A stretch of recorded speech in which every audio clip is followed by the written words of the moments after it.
I worked with heaviness inside, with my spirit emptied out. There was my breath curling in hard puffs from my nostrils. There was Rosaline's heart so full toward me, it broke through into her sweating face. There was Our Lady talking with her eyes, saying things I could not make out. And there was nothing else. The daughters and Otis arrived at noon, lugging in all manner of potluck dishes, as if we hadn't eaten ourselves sick the night before. They tucked them into the oven to keep warm and stood around in the kitchen sneaking bites of Rosaline's corn fritters, saying they were the finest fritters they'd ever had the pleasure of eating, which caused Rosaline to swell up with pride. "Y'all stop eating up Rosaline's fritters," June said. "They're for our lunch." "Oh, let 'em eat," said Rosaline, which floored me, since she'd been known to smack my hand sideways for pinching a single crumb off her fritters before dinner. By the time Neil and Zach arrived, the fritters were nearly gone, and Rosaline was in danger of floating off into the atmosphere. I stood numb and plaster stiff in the corner of the kitchen. I wanted to crawl on my knees back to the honey house and ball up in bed. I wanted everybody to shut up and go home. Zach started toward me, but I turned away and stared down the sink drain. From the corner of my eye, I grew aware of August watching me. Her mouth was bright and shiny, like she'd rubbed on Vaseline, so I knew she'd been dipping into the fritters, too. She walked over and touched her hand to my cheek. I didn't think August knew about me turning the honey house into a disaster zone, but she had a way of figuring things out. Maybe she was letting me know it was okay.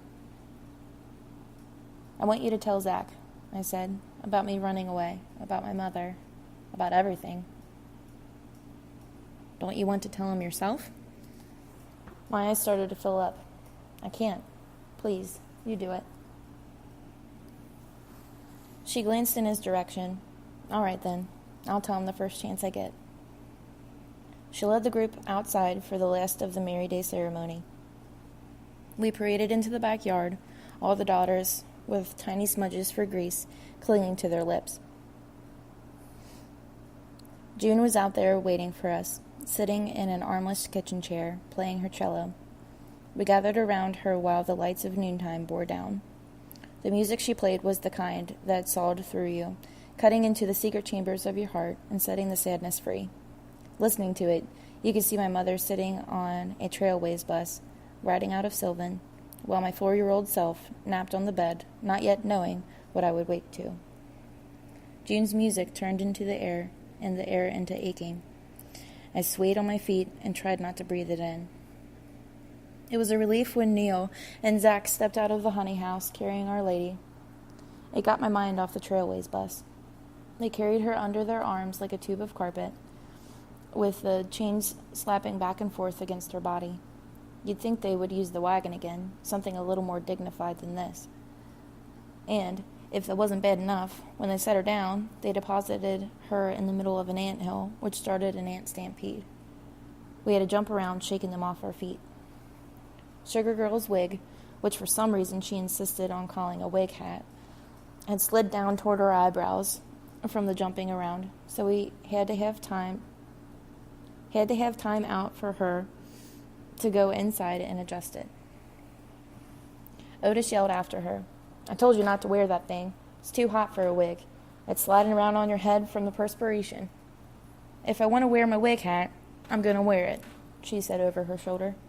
"Don't we know it?" he snapped back, looking at us like we were all on his side, when really we were backing Sugar Girl 100%. Not because we liked her wig.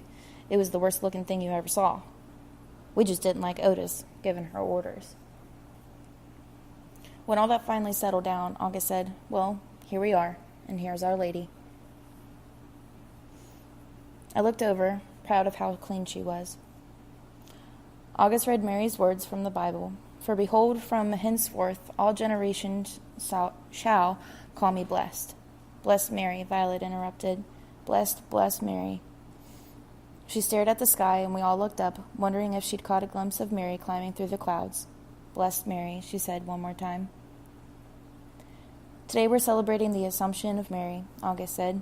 "We're celebrating how she woke from her sleep and rose into heaven.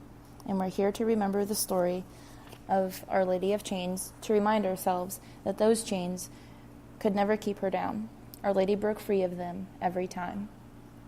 August grabbed hold of the chain around Black Mary and unwrapped a loop before handing it off to Sugar Girl, who unwrapped it a little further.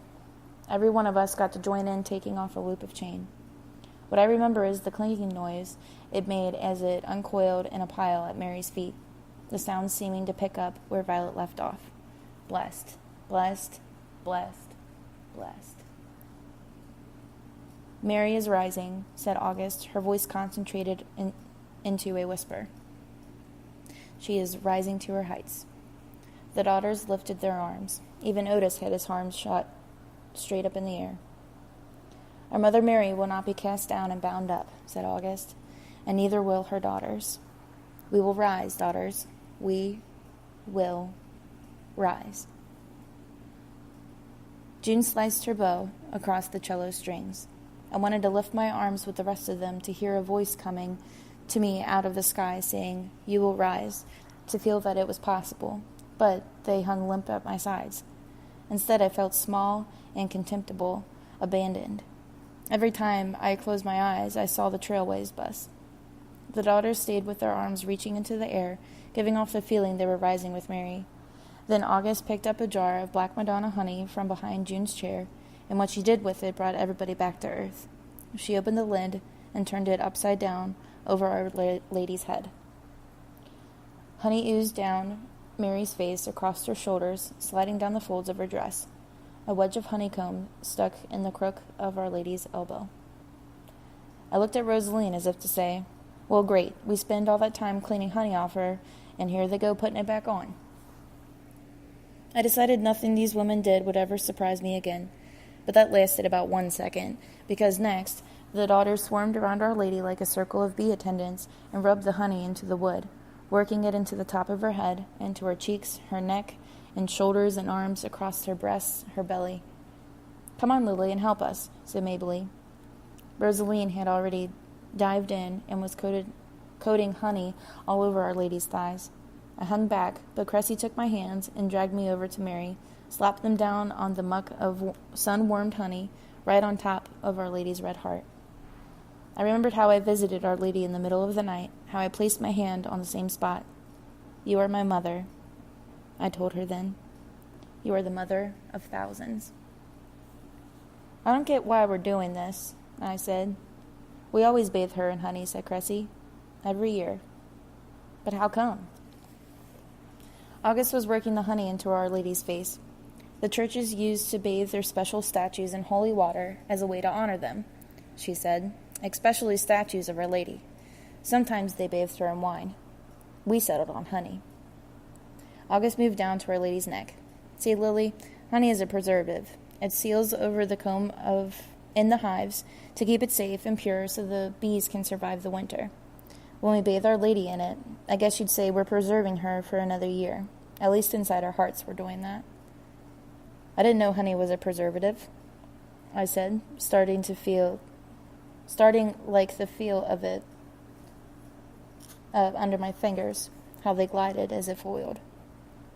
"Well, people don't think about honey like that, but it's so strong acting, people used to smear it on dead bodies to embalm them. Mothers buried their dead babies in it, and it would keep them fresh." This was a use for honey I hadn't considered. I could just see funeral homes selling big jars of honey for dead people instead of coffins. I tried to picture that in the drive-through window at the funeral home. I began to work my hands into the wood, almost embarrassed at the intimacy of what we were doing. Once Maybelline leaned her head over too far and got honey all in her hair, but it was Lunel who took the cake with honey dripping off the ends of her elbows. She kept trying to lick it off, but of course her tongue couldn't reach that far. The ants started a single-file parade up the side of Our Lady, drawn by the honey, and not to be outdone, a handful of scout bees showed up and landed on Our Lady's head. Let somebody bring out the honey, and the insect kingdom will be there in no time. Queenie said, "Next, I guess the honey bears will be joining us." I actually laughed, and spotting a honey-free place near the base of the statue, worked to get it covered up. Our Lady was covered with hands, every shade of brown and black, going in their own directions, but then the strangest... Mr. Rader, please call 6-1. But then the strangest thing started happening. Gradually, all our hands fell into the same movement, sliding up and down the statue in long, slow strokes, then changing to a sideways motion, like a flock of birds that shifted direction in the sky at the same moment, and you're left wondering who gave the order. This went on for I don't know how long, and we didn't ruin it by talking. We were preserving Our Lady, and I was content, for the first time since I learned about my mother, to be doing what I was doing.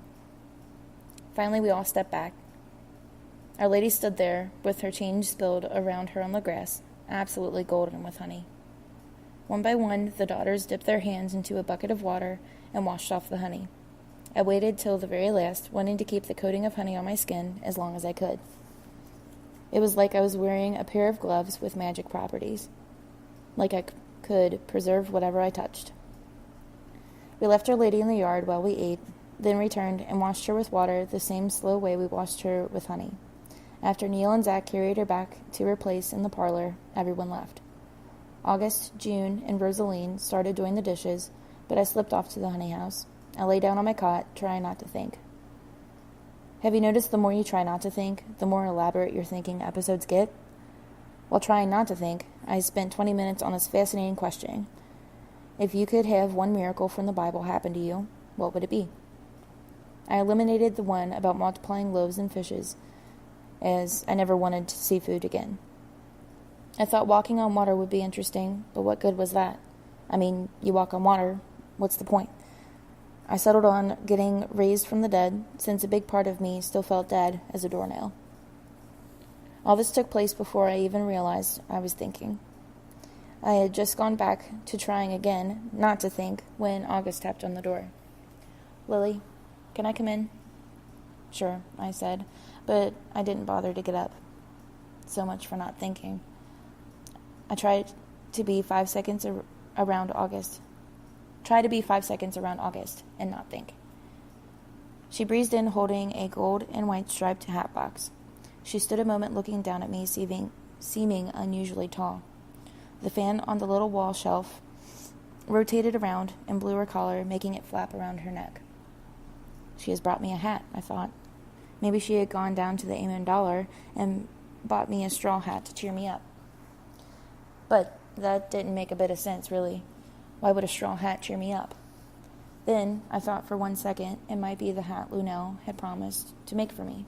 But that didn't fit either. Lunel wouldn't have had time to sew up a hat this soon. Rosaline sat on August's old cot and placed the box on her lap. "I brought you some of your mother's belongings." I stared at the perfect roundness of the box. When I took a deep breath, it stuttered strangely as it came out. My mother's belongings. I didn't move. I smelled the air coming through the windows, churning up by the fan. I could tell it had turned thick with afternoon rain, but the sky was holding back. "Do you want to see?" she said. "Just tell me what's in it." She placed her hand on the lid and patted. I'm not sure I can remember. I didn't even remember the box till this morning. I thought we'd opened it together. But you don't have to look if you don't want to. It's just a handful of things your mother left here the day she went back to Sylvan to get you. I finally gave her clothes away to the Salvation Army, but I kept the rest of her stuff, what little there was. It's been in this box 10 years, I guess. I sat up. I could hear my heart thudding. I wondered if August could hear it over there across the room. Boom, boom, boom, boom. In spite of the panic that goes along with it, there's something familiar and strangely comforting about hearing your heart beat like that.